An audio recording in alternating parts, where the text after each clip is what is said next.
Bismillahirrahmanirrahim. Assalamualaikum warahmatullahi wabarakatuh. Apa kabar teman-teman? Semoga kita selalu diberi kesehatan dan tanpa kekurangan satu apapun. Pada kesempatan ini kita akan membahas tentang hak-hak tersangka dan terdakwa.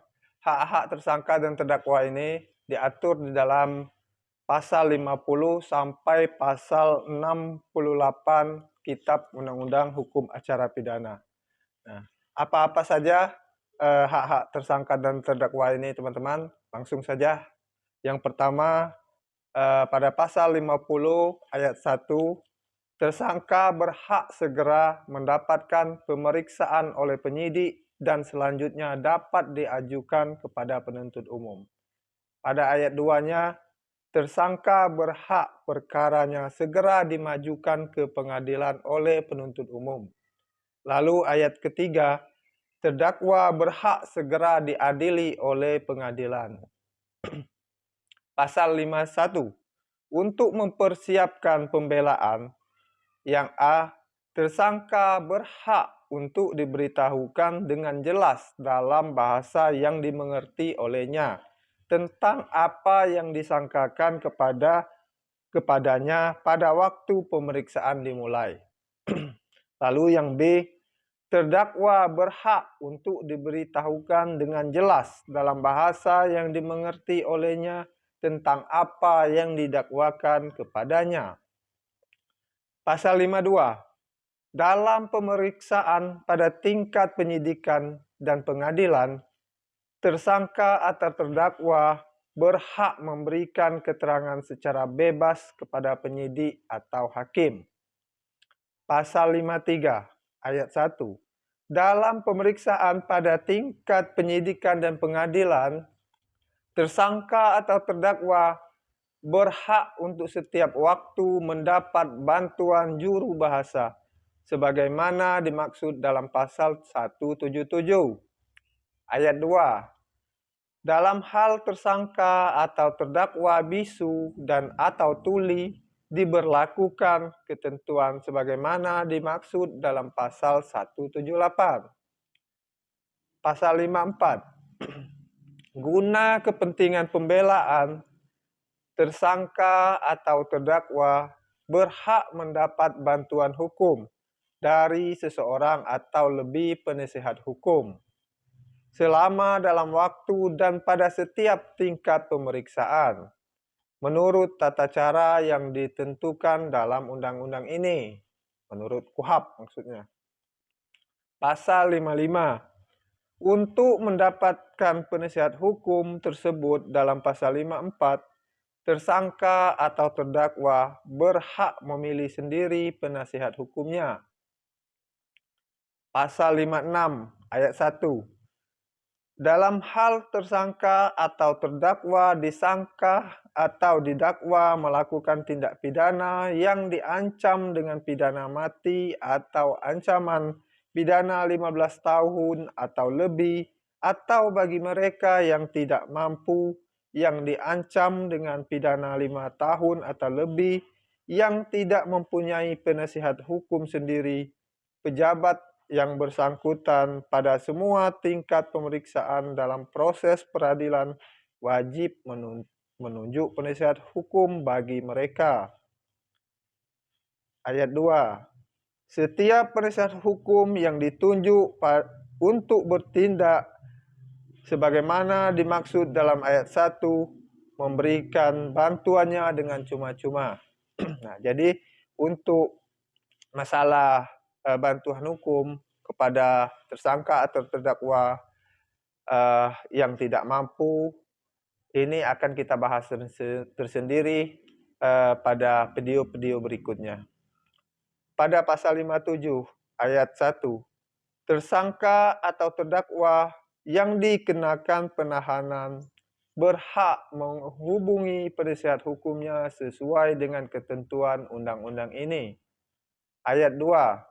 Tersangka atau terdakwa yang berkebangsaan asing yang dikenakan penahanan berhak menghubungi dan berbicara dengan perwakilan negaranya dalam menghadapi proses perkaranya. Pasal 58. Tersangka atau terdakwa yang dikenakan penahanan berhak menghubungi dan menerima kunjungan dokter pribadinya untuk kepentingan kesehatan, baik yang ada hubungannya dengan proses perkara maupun tidak. Pasal 59. Tersangka atau terdakwa yang dikenakan penahanan berhak diberitahukan tentang penahanan atas dirinya oleh pejabat yang berwenang pada semua tingkat pemeriksaan dalam proses peradilan kepada keluarganya atau orang lain yang serumah dengan tersangka atau terdakwa, ataupun orang lain yang bantuannya dibutuhkan oleh tersangka atau terdakwa untuk mendapatkan bantuan hukum atau jaminan bagi penangguhannya. Pasal 60. Tersangka atau terdakwa berhak menghubungi dan menerima kunjungan dari pihak yang mempunyai hubungan kekeluargaan atau lainnya dengan tersangka atau terdakwa guna mendapatkan jaminan bagi penangguhan penahanan ataupun untuk usaha mendapatkan bantuan hukum. Pasal 61.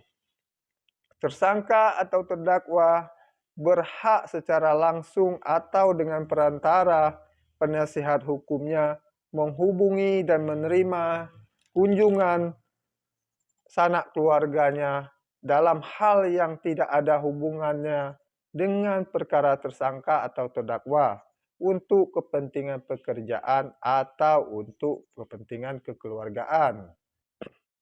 Pasal 62 ayat 1.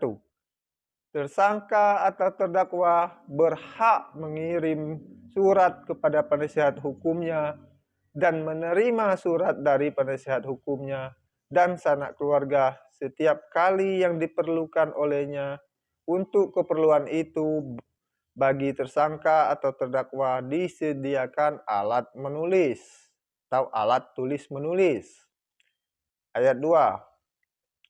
Surat menyurat antara tersangka atau terdakwa dengan penasihat hukumnya atau sanak keluarganya tidak diperiksa oleh penyidik, penuntut umum, hakim, atau pejabat rumah tahanan negara, kecuali jika terdapat cukup alasan untuk diduga bahwa surat menyurat itu disalahgunakan. Ayat 3.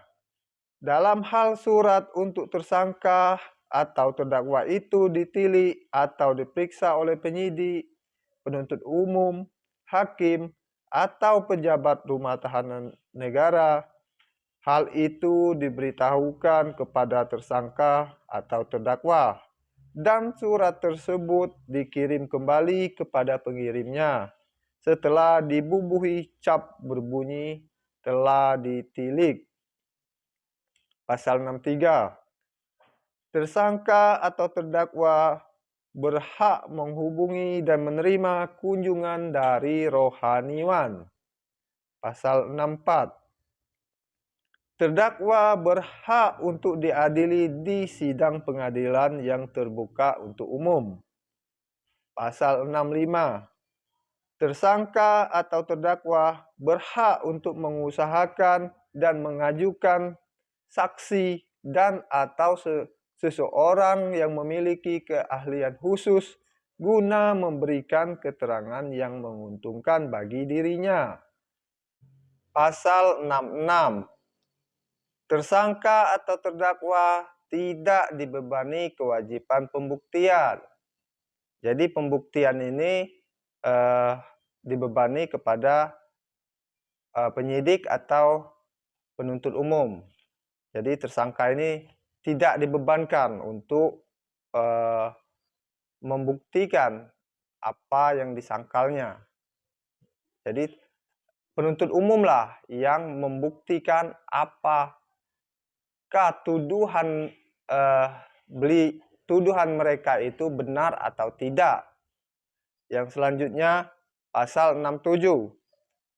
Terdakwa atau penuntut umum berhak untuk minta banding terhadap putusan pengadilan tingkat pertama, kecuali terhadap putusan bebas, lepas dari segala tuntutan hukum yang menyangkut masalah kurang tepatnya penerapan hukum dan putusan pengadilan dalam acara cepat.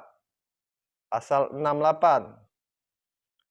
Tersangka atau terdakwa berhak menuntut ganti kerugian dan rehabilitasi sebagaimana diatur dalam pasal 95 dan selanjutnya. Itulah teman-teman hak-hak tersangka atau terdakwa dalam menghadapi persoalan hukum baik di penyidikan maupun di penuntutan atau di persidangan. Mudah-mudahan teman-teman pembahasan ini bisa memberi manfaat kepada kita. Kurangnya kita menjadi sedikit tahu apa saja hak-hak tersangka ataupun terdakwa ini dalam hal menghadapi proses hukum. Demikian, wassalamualaikum warahmatullahi wabarakatuh.